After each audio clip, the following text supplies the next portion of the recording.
Hola chicos, hoy vamos a desarrollar en esta clase el tema de paredes de tórax. Veremos cómo está conformado su esqueleto, los músculos y hablaremos de lo que se llama la caja torácica.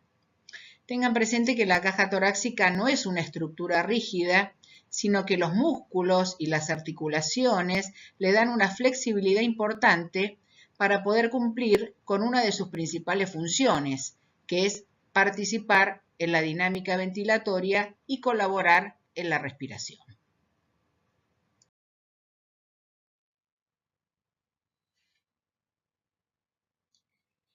El esqueleto del tórax va a estar conformado por el esternón, la columna vertebral torácica, que está compuesta por 12 vértebras y sus respectivos discos intervertebrales, y 12 pares de costillas.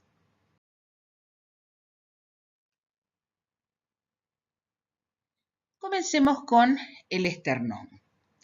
Es un hueso plano, situado en la parte anterior del tórax, es impar, simétrico y medio. Mide aproximadamente entre 15 a 20 centímetros de longitud.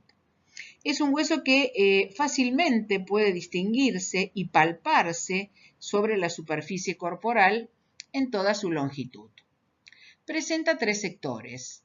Un sector superior, conocido como manubrio, un sector medio, que sería el de mayor longitud, que es el cuerpo, y un sector inferior que llamamos apófisis sifoides. El manubrio va a presentar esta depresión que tiene forma cóncava, conocida como escotadura yugular. A los lados vamos a tener dos superficies articulares, una para la clavícula y otra para el primer cartílago costal, lo que llamamos, aquí vemos con el nombre de escotaduras. Luego tenemos el cuerpo se va a extender entonces entre el manubrio y el apéndice sifoides. En su cara anterior presenta una serie de líneas transversales que constituyen la soldadura de las distintas piezas óseas que formaban el esternón primitivo. En sus bordes, fíjense que vemos otra vez estas escotaduras que corresponden entonces al lugar donde van a insertarse los cartílagos costales, van a ser superficies articulares para los cartílagos costales. Ya veremos después puntualmente cuáles cuando desarrollemos costillas. En la unión del manubrio con el cuerpo se forma un ángulo que puede palparse sobre la piel, conocido como ángulo del esternón. Antiguamente se llamaba ángulo de Lewis, y a nivel de ese ángulo se inserta, o sea, está situado el segundo cartílago costal. Y este ángulo nos permite contar las costillas mediante su palpación. Ya lo van a practicar cuando cursen semiología. Finalmente, como dijimos, hacia abajo, muchas veces de forma variable, la llamada apófisis sifoides en el extremo inferior del hueso.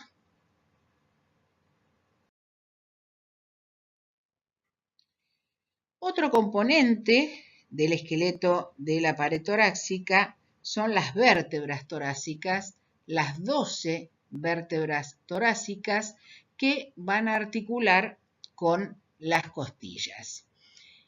El tema de columna vertebral es tema de aparato locomotor del próximo parcial, pero voy a mencionarles brevemente cuáles son las características que tiene una vértebra. Lo que es importante que recuerden es justamente la característica de una vértebra torácica es que articula con las costillas. Esta zona de la vértebra es lo que se conoce como el cuerpo. Bueno, el cuerpo de la vértebra torácica presenta dos carillas para la costilla. Fíjense acá que dice carilla costal superior, carilla costal inferior. Y presenta una tercera carilla costal en esta saliencia que presentan las vértebras hacia los laterales, que son las apófisis transversas. Entonces, para recordar de las vértebras torácicas, tienen tres carillas que articulan con las costillas. Dos de ellas se ubican en el cuerpo vertebral, una carilla costal superior y una carilla costal inferior. Y tenemos una tercera carilla costal en la apófisis transversa. Aquí podemos apreciar nuevamente una vértebra torácica y, como mencionamos, dos carillas costales en el cuerpo vertebral y una carilla costal en la apófisis transversa. Pasamos a las costillas. Las mismas son huesos planos porque protegen el contenido de la cavidad torácica, pero poseen una forma alargada. Son 12 pares, tenemos 12 de cada lado. Junto con los cartílagos van a formar los arcos costales. De la primera a la séptima se las denomina costillas verdaderas, de la octava a la duodécima falsas, y las dos últimas, undécima y duodécima, flotantes.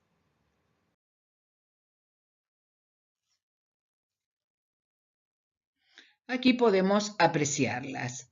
Las primeras 7 son las costillas verdaderas.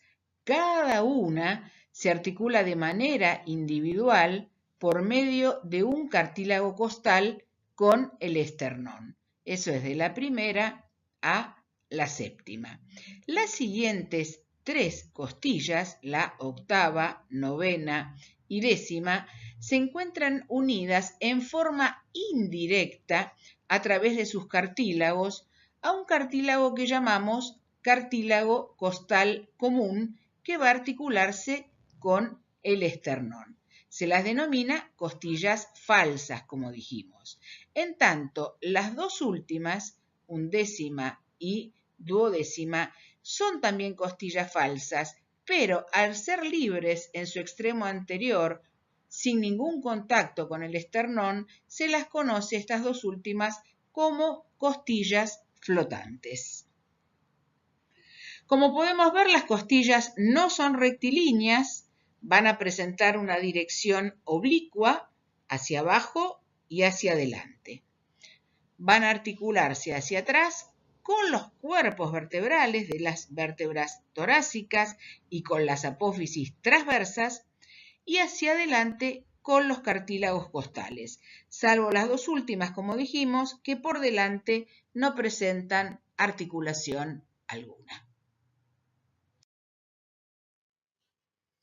Aquí podemos ver una costilla, la estamos viendo desde una vista posterior.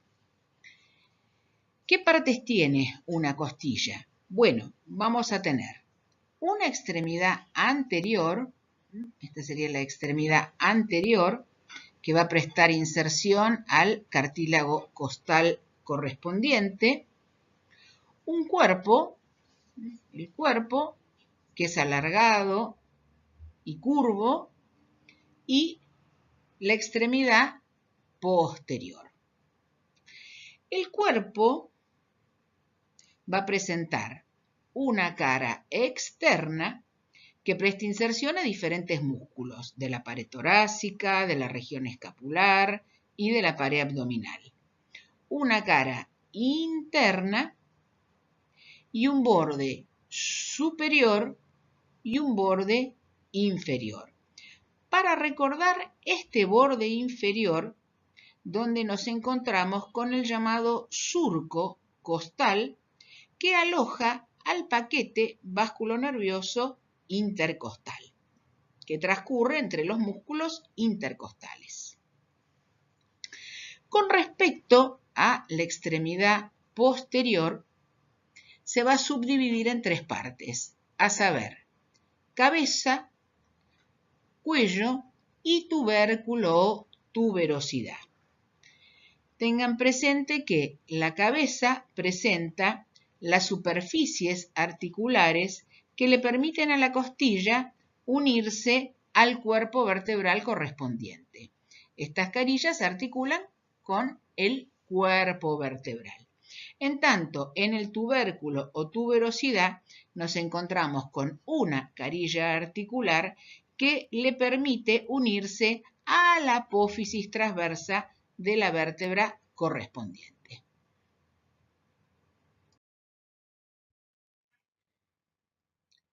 Aquí podemos apreciar el paquete intercostal que, como mencionamos, transcurre por el borde inferior del cuerpo de cada costilla. Ahí nos encontramos con los nervios intercostales que corresponden a las ramas anteriores de los nervios raquídeos o espinales torácicos y las arterias intercostales. Las arterias intercostales posteriores son ramas directas de aorta torácica. En tanto, las arterias intercostales anteriores son ramas de la arteria torácica o mamaria interna.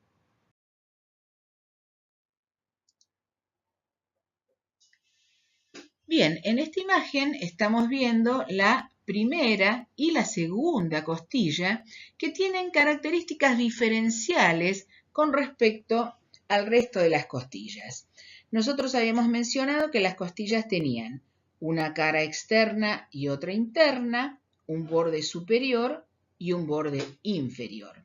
Tanto la primera como la segunda costilla tienen una cara superior y una cara inferior, un borde externo y un borde interno. Recuerden que estas costillas prestaban inserción a los músculos escalenos. En la primera costilla se insertaba el músculo escaleno anterior y medio y en la segunda costilla el escaleno posterior.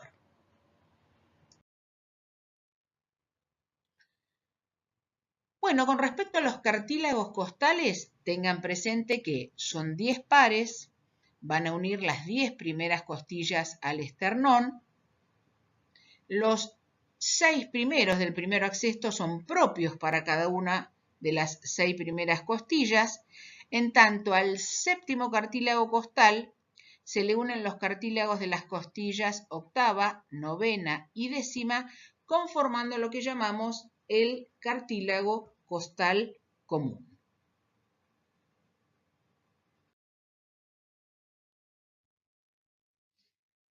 Aquí podemos ver entonces los cartílagos costales. Como dijimos, del primero al sexto son propios para cada una de las costillas.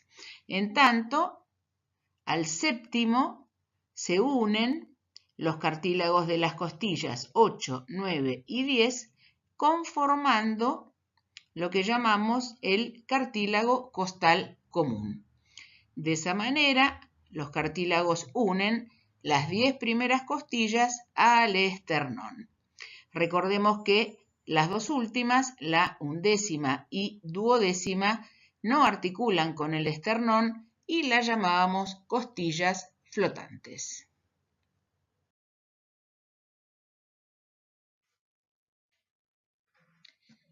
Aquí vemos la caja torácica. La misma va a estar formada hacia atrás por la columna vertebral torácica, hacia adelante por el esternón y los cartílagos costales y lateralmente por las costillas. Esta caja torácica contiene los órganos intratorácicos. Tiene una forma cilindro-cónica con el vértice en la porción superior. Presenta una abertura superior que está dada hacia atrás por el cuerpo de la primera vértebra torácica, hacia adelante por el borde superior del manubrio del esternón, recordemos que se llamaba escotadura yugular, y lateralmente el borde medial de las primeras costillas. Hacia abajo vamos a tener la abertura inferior que va a estar dada hacia atrás por el borde de la duodécima vértebra torácica, borde inferior de la duodécima vértebra torácica, hacia adelante la punta del apófisis sifoides, a los lados el cartílago costal común y las costillas 11 y 12, undécima y duodécima. Recordamos que eran las costillas flotantes.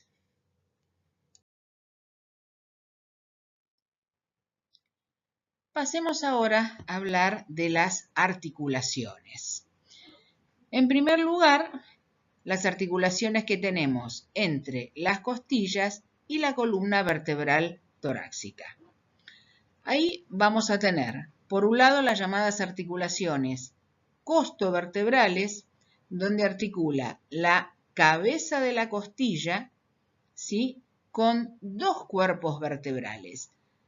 Va a articular cabeza de costilla en la carilla costal inferior de una vértebra y la carilla costal superior de la otra.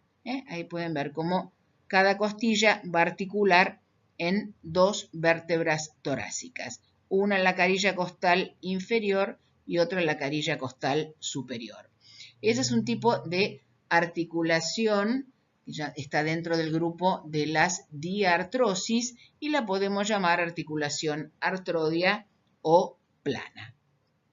La otra articulación corresponde a la articulación del tubérculo o tuberosidad de la costilla con esta carilla articular que estaba en la apófisis transversa de la vértebra torácica. Esas son las llamadas articulaciones costo-transversas y también son artrodias o planas.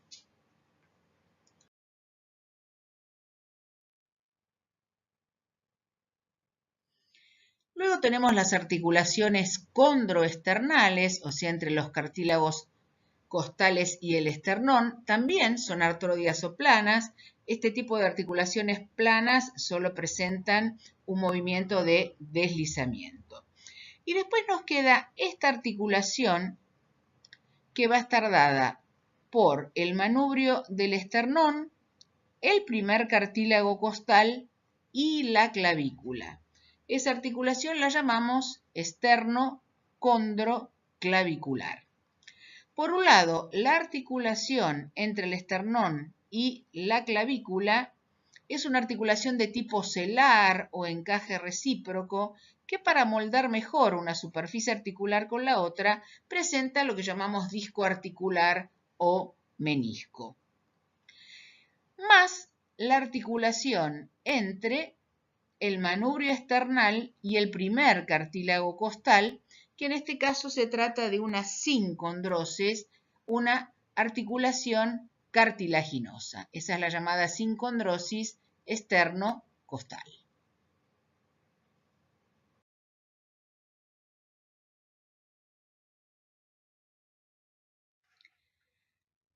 Pasamos ahora a hablar de los músculos de la pared torácica.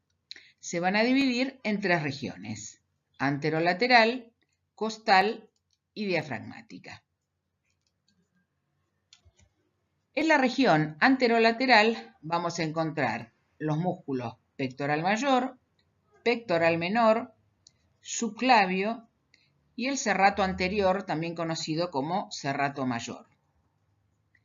En la región costal vamos a tener los músculos intercostales, a saber, externos, internos e íntimos, los elevadores de las costillas o supracostales, los músculos subcostales y el llamado transverso del tórax o triangular del esternón. y en la región diafragmática el diafragma. Bueno, aquí vemos el pectoral mayor, un músculo ancho, triangular, que se ubica en la parte anterior y superior del tórax. Se va a insertar en la clavícula, en su tercio interno, en el cuerpo del esternón y en los 6 primeros cartílagos costales, y de allí va a dirigirse al llamado surco intertubercular en el húmero, puntualmente a su labio externo. Este músculo es aductor del brazo, pero su función, que nos interesa ahora para el tórax, participa en lo que es la inspiración profunda. Sería un músculo inspirador auxiliar.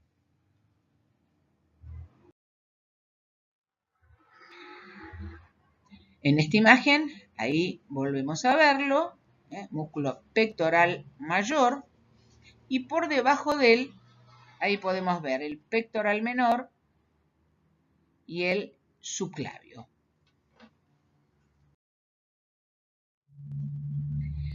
El músculo pectoral menor es un músculo profundo, entonces, al músculo pectoral mayor, también de una forma triangular. Como podemos ver aquí en la imagen, se inserta en la tercera, cuarta y quinta costilla y de allí se dirige a esta saliencia ósea que es la apófisis coracoides de la escápula. Aquí también podemos ver al pequeño músculo subclavio, su nombre lo dice, se ubica por debajo de la clavícula, se va a insertar en la cara inferior de la clavícula y de allí se dirige hacia la primera costilla. En esta imagen también podemos observar el músculo serrato anterior o serrato mayor, que se inserta en la escápula, viene desde la escápula y después va a ir insertarse a lo largo de lo que podríamos decir la llamada parrilla costal, donde se inserta puntualmente en la cara lateral de las costillas de la segunda a la novena, conformando lo que vemos ahí, las llamadas digitaciones del músculo serrato anterior.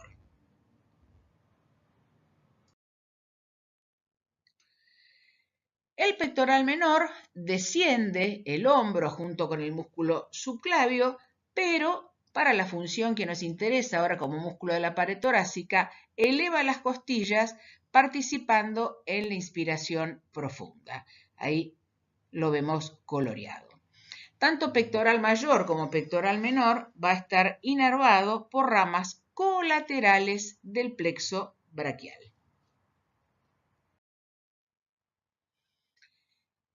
El serrato mayor o serrato anterior, ahí volvemos a verlo, recuerden que esto es lo que llamamos las digitaciones del serrato.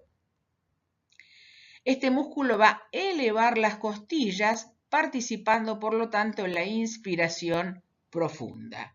También como otra función va a llevar la escápula hacia delante. Tanto también subclavio como serrato van a estar inervados por ramas colaterales del plexo braquial.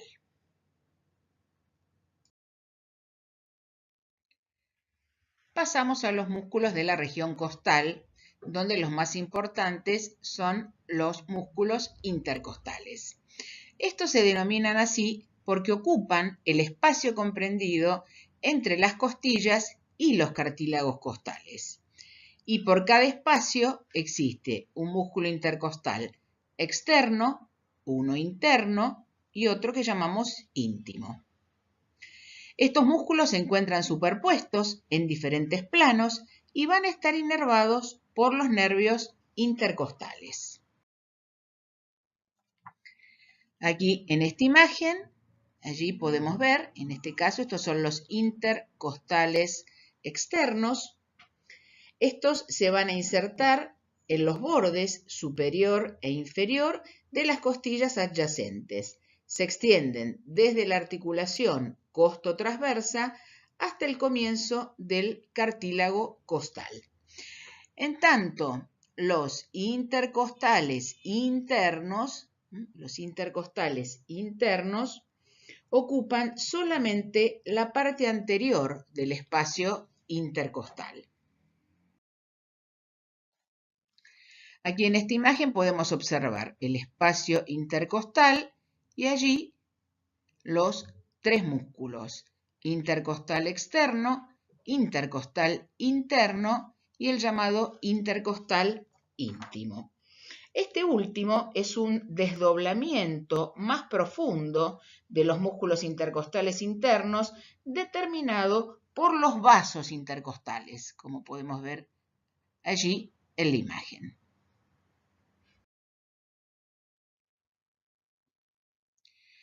Con respecto a las funciones, muy importante recordar la de los intercostales externos, ya que son los principales inspiradores después del diafragma. Van a elevar las costillas. Ya vamos a desarrollar hacia el final de esta clase todos los músculos que participan en la respiración. Pero no se olviden de ese detalle. Los intercostales externos son los principales inspiradores después del diafragma. En tanto, los intercostales internos e íntimos participan en la expiración, puntualmente lo que es la expiración forzada. Allí podemos verlos en la imagen, entonces, los músculos intercostales externos, internos, y aquí en esta solamente los internos. Tengan presente, como dijimos, inervados por los nervios intercostales y recuerden bien la función. Completaban esta región costal los músculos elevador de las costillas, subcostales y transversos del tórax, que ahí podemos ver en la imagen, pero estos son músculos de poca importancia funcional. También están inervados, lo mismo que los anteriores, por los nervios intercostales.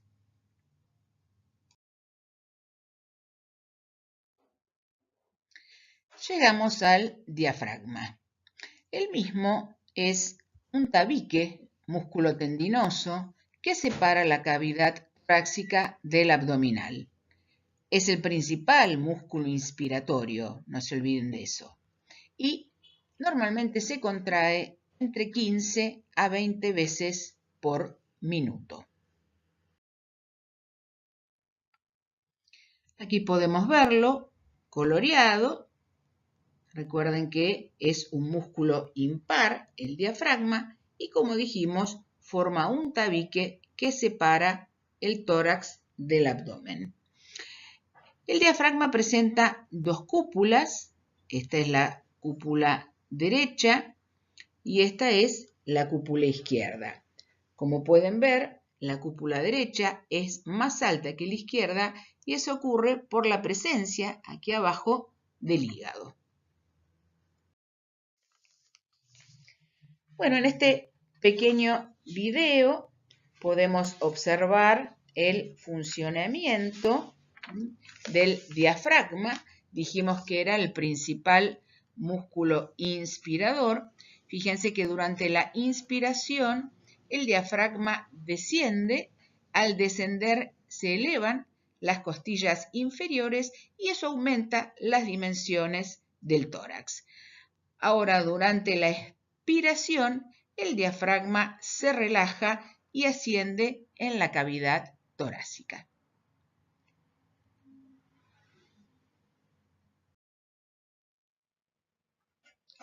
Presenta una parte central tendinosa, conocida como centro frénico o tendinoso, y una parte periférica muscular.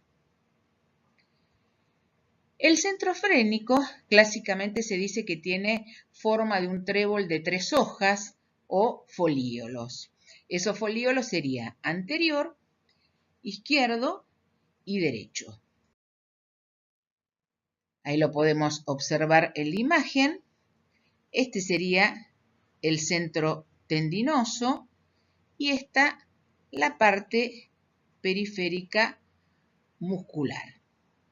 Este centro frénico o centro tendinoso es una lámina tendinosa que tiene una ubicación central y un aspecto brillante y nacarado. Ahí podemos ver en la imagen los folíolos, como dijimos, un folíolo anterior, un folíolo izquierdo y un folíolo derecho.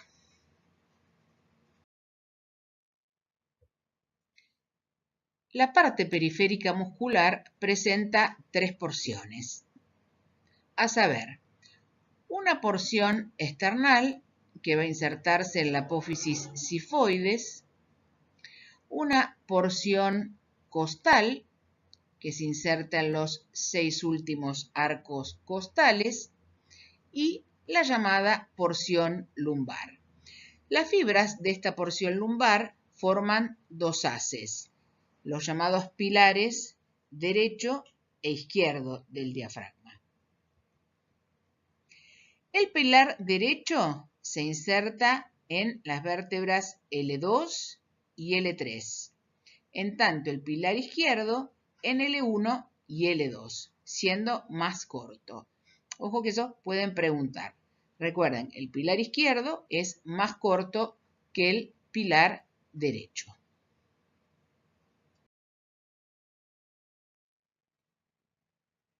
Bueno, con respecto a su irrigación, va a estar dada por las arterias pericardiofrénicas y musculofrénicas, ramas de la arteria torácica interna, que a su vez venía de la arteria subclavia, y las arterias frénicas superiores, que ahí las señalamos, son ramas de aorta torácica, y las arterias frénicas inferiores, que son ramas de la aorta abdominal.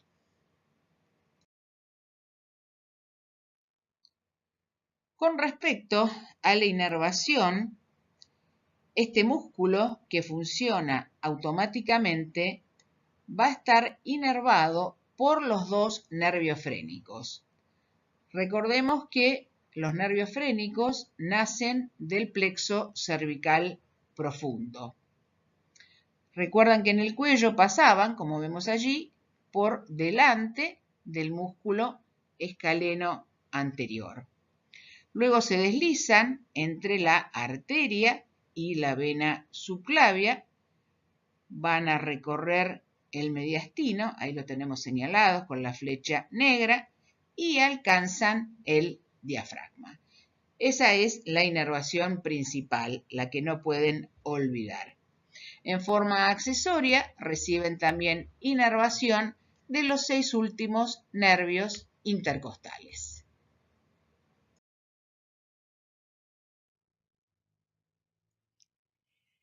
El diafragma presenta una serie de orificios que permiten el pasaje de elementos que van del tórax al abdomen o viceversa.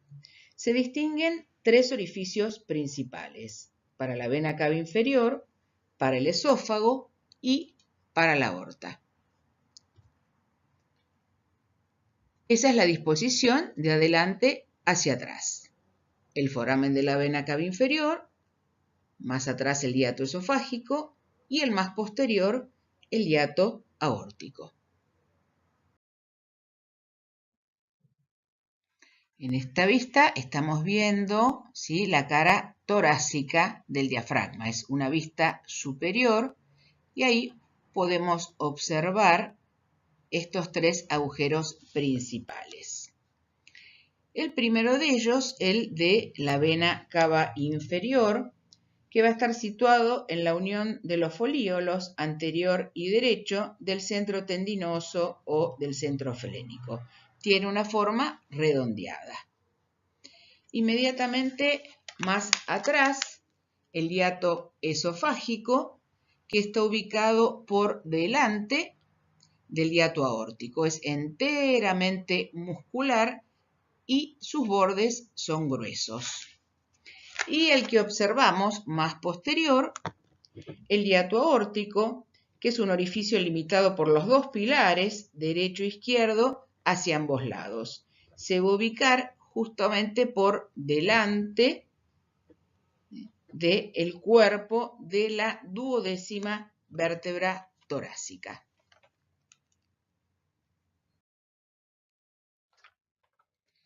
Con respecto al contenido de cada uno de ellos, vamos a tener por el foramen de la vena cava inferior, que se encuentra ubicado exactamente a nivel vertebral T8, T9. Acompaña la vena cava inferior el nervio frénico derecho. El hiato esofágico, que está a altura vertebral de T10, acompañan al esófago los nervios vagos derecho e izquierdo. El derecho pasa por detrás del esófago, en tanto el izquierdo lo hace por delante de él. Y el hiato aórtico contiene la aorta y por detrás de ella pasa el conducto torácico. Este hiato se encuentra a nivel vertebral, el nivel más bajo, nivel T12, como habíamos visto en la imagen anterior.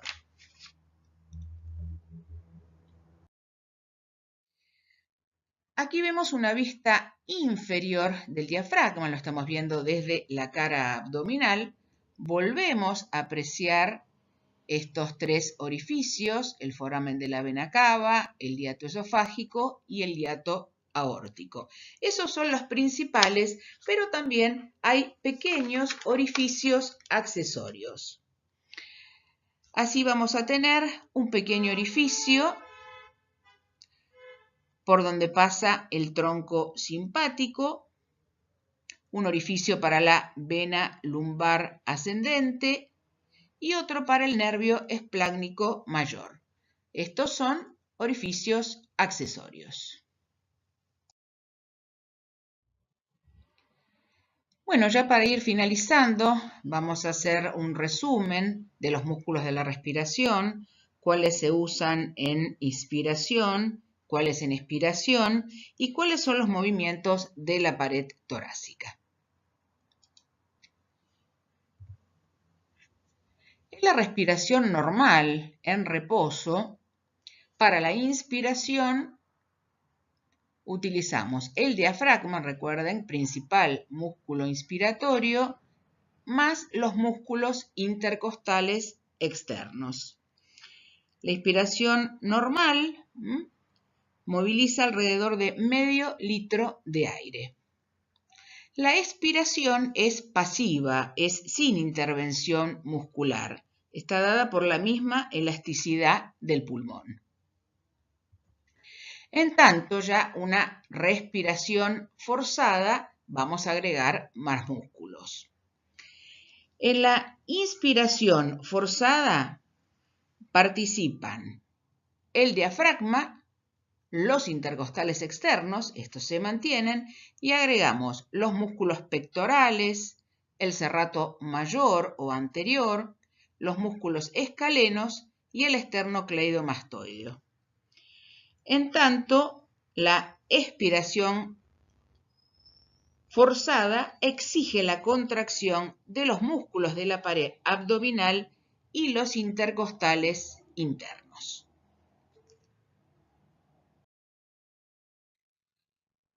Finalmente, si hablamos de los movimientos de la pared torácica,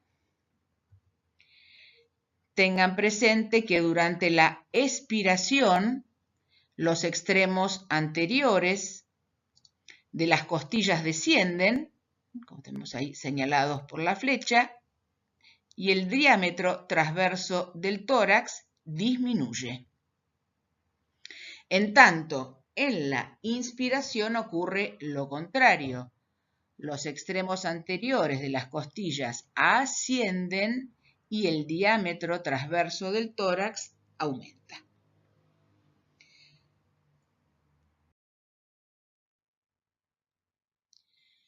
Espero que les haya gustado, que les haya quedado claro el tema. No podía faltar una imagen de un perrito, los que ya me conocen. Así que bueno, estudien mucho y nos encontraremos en la próxima clase. Gracias.